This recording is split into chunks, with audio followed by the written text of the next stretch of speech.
فيديو النهارده جايين نجربوا لعبة يو اف موبايل ونشوفوها هل ممكن تنافس اي فوتبول واف سي موبايل ولا لا. بس لو بتاع الفيديو كده صلى على النبي واشكروا الله واعمل لايك وفولو. يلا بسم الله نسجلوا الاكونت في اللعبة وبيعلمونا ازاي نمشي بالكورة لحد ما الجيم بلاي كويس والله العظيم كبداية كويسة. انا مش عارف اتحكم يا جدعان بالانالوج المتحرك ده.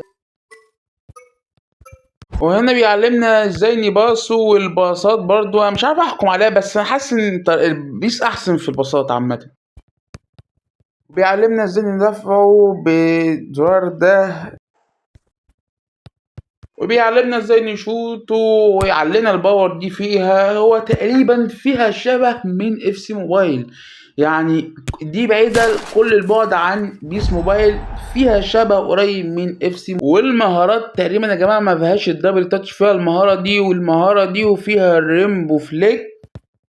اللعبة دخلتنا ماتش، أول ماتش في اللعبة دي احنا فرقتنا اللي فيها مبابي. وفي عرض الخطة أنا شايف بيس وفيفا أحسن، والدخلة والله العظيم كويسة. وفي اللعبة تقدر تغير الكاميرا بتاعة الماتش ودي حاجة كويسة، عايزة قريبة عايزة بعيدة. وبس كده للمعلم ده. يلا يلا اعمل الليمبو فريك وشوت، ما جاتش. اديله الصاروخ يلا ويلا اديها الارتوم. لاحظت يا جدعان ان انا لما بتحرك بالكرة اللعبة بتتحرك من ذات نفسها، يعني اللي انا اول ما اجري بالكرة هتلاقي اللعبة بتجري معايا. هي ما بتعتبرش ميزة قوي، يعني لازم تجري باللعب علشان اللاعب التاني يفتح لك مساحة، فاهمني؟ جيم بلاي فيفا مشابه للجيم بلاي ده، ولحد الان والله في بدايتها كويس انها عملت الجيم بلاي ده، ولحد الان بيس تتربع على عرش افضل جيم بلاي للعبة كورة على التليفون.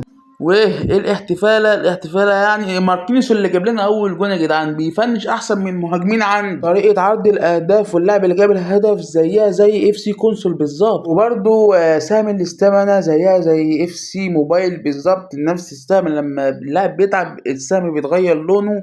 والتاني هدف بقيادة الكليان امبابي، والاحتفالة نفس الاحتفالة.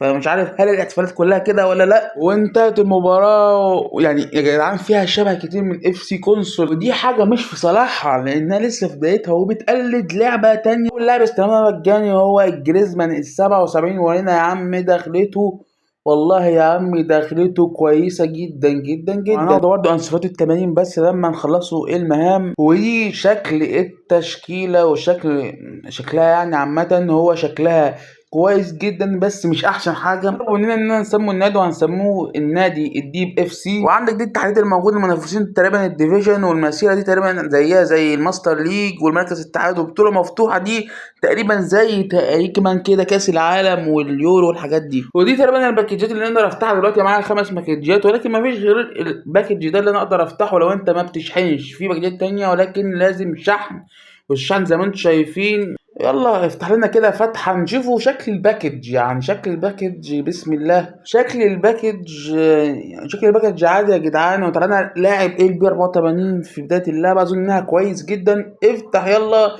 تاني فتحة ونقول بسم الله. معرفش مين في الباكجات، ولكن اللي اعرفه ان في كريستيانو رونالدو، يعني هيجي ان شاء الله. لسه معانا 3 باكجات، هو بسم الله الرحمن الرحيم هيجي هافرتز 83. والباكج اللي بعده هل سيأتي كريستيانو رونالدو أم لا؟ لاعب 72. باكجات محبطة جدا يا جدعان، ولكن احنا لسه في البداية، يعني لسه لعبة في بدايتها. وفينيسيوس جونيور 89، هل ده جامد؟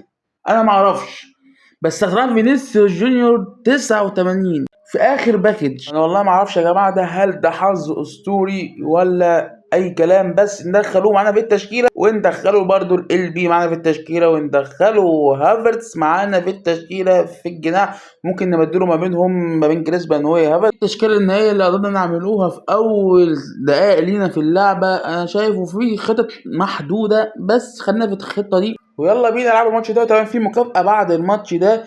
بسم الله كده ندخلوا على اول ماتش، والتشكيله اللي قدامنا مش اقوى حاجه.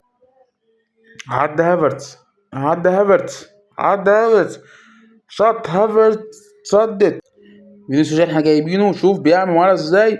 انطلق عدى فيني سبق فيني، محدش هيسبقه بس تعب باول الدقيقه 13 يعني.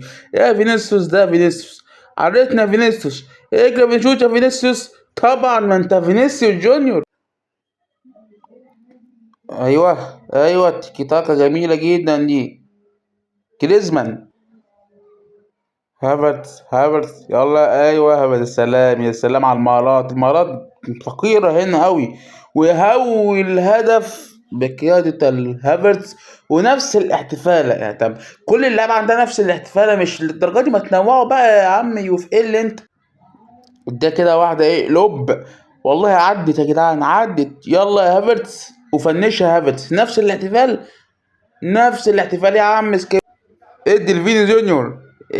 في حاجه في راسه اتعملت تمام اتفعلت، دي سمه بتسرعه على فكره تقريبا. ويلا يا فيني، نفس الاحتفاله تقريبا. واللاعب ده عنده خاصيه لانها بتزوده السرعه اللي هي جنب الكارت دي، وتقريبا ده كارت جامد. يعني لحد الان اللعبه اديها 7/10. لعبه كويسه جدا، ومع الوقت ممكن تتطور. يلا يا فيني، يا سلام على المهاره.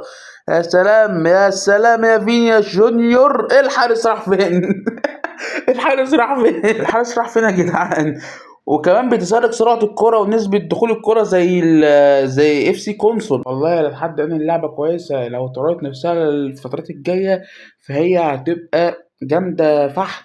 ويلا كده استلمنا المكافأة، واستلمنا المكافأة. جالي ان انا افتح 10 باكات مرة واحدة. ويلا بسم الله الرحمن الرحيم. هل الحظ هينفجر ولا لا؟ وطريقة العرض دي ازاي؟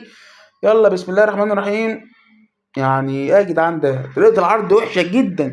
يعني ما تحمسني يا عم شوية. بس تعالي يالديز والواد السي بي ده والاس تي. عندنا اس تي، وعندي تعالى الاس تي تاني مرتين، وطلعنا فرناند توريس تاني، وطلعنا لي كانجين كويس. انا كده اخر فتحة في الفيديو. ولحد دلوقتي يعني الحظ كويس. طلعنا فينيسيوس جونيور، وطلعنا لاعب سي دي ام زوما بندي. دي التشكيلة اللي وصلنا لها لحد الآن. لحد الآن اللعبة تاخد 7/10. محتاج تطور من نفسها في حاجات كتير، ولكن كبداية ممتازة. نوقف حد كده، احنا ما جربناش كل اللعب ولسه في حاجات ما استكشفناهاش. لو عايزين جزء تاني للفيديو ده قولوا لي في الكومنتات، ووصلوا الفيديو ده ل 50 لايك. وهختم الفيديو برأيي باللعبة. اللعبة إلى حد الآن يعني لو ثبت على الحاجات دي فهي مش هتنافس ولا بيس ولا فيفا، ولكن لو تطورت من نفسها هي شبه فيفا اكتر، فممكن تنافس فيفا. هي لحد الان دلوقتي بيس اقوى جيم بلاي موجود في الساحه بالنسبه للعبه الكره على الموبايل. لو فيفا ما لحقتش نفسها وطورت من نفسها فخلاص اللعبه دي هتحط عليها وباكتساح. ده كان رايي، قولوا لي رايكم في الكومنتات. ويلا صلوا على النبي واشكروا الله، واشوفكم الفيديو الجاي. السلام عليكم.